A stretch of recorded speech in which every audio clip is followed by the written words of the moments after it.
Hey there, Rasquatch back with you again. I'm taking a look at the next team of our set of 12 user teams that we're going to have for our NCAA Football 12 project.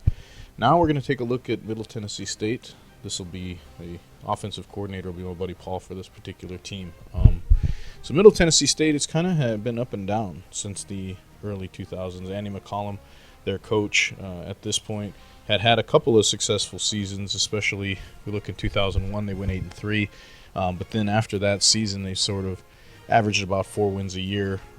Overall, he's been 34-45, 16-18 in the conference. With that being said, we're going to be bringing Paul's more aggressive air raid style of defense in, and I'm going to see if that can change the fortunes. I'm not going to say they're going to struggle at quarterback, but they have average quarterback play. At least they should be able to hold on to some of these guys like this. Clint Marks should be good here in a couple of years that they're running this type of system. Josh Harris will be serviceable.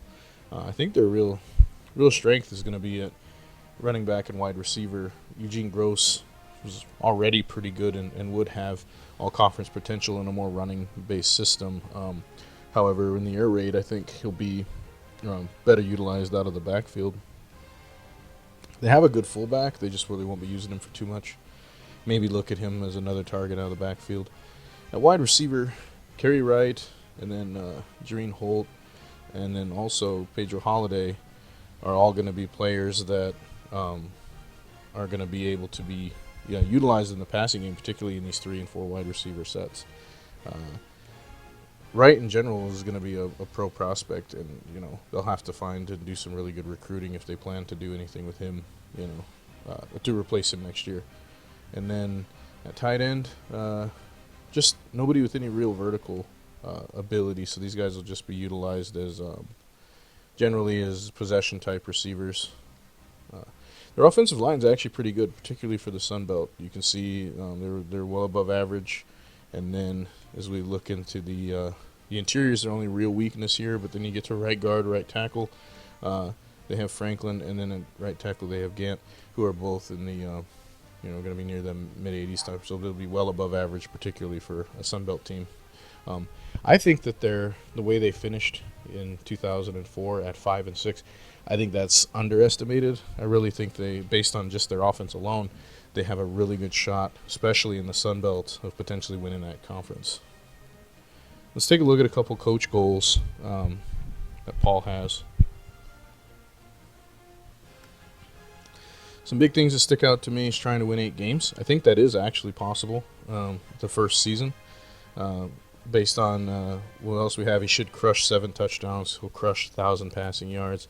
Should crush 2,000 total offensive yards. I think the 500 yards rushing could be difficult, and 1,000 yards rushing I don't think will happen just based on the type of offense which he runs, but should be able to meet the 4 games and should be able to meet the 2,000 plus yards each season. So really, I think so far of the teams I've looked at, he has the best chance to really, be safe and progress in his job. And then finally, taking a look at the recruiting. I think this is where they could struggle. You can see most of their recruiting attributes as a 1-star team are pretty low. The only things that really stick out is their stability so far because of how long Coach McCollum's been there, and then their campus lifestyle, but everything else is either average or below average, so it could be a tough couple years recruiting.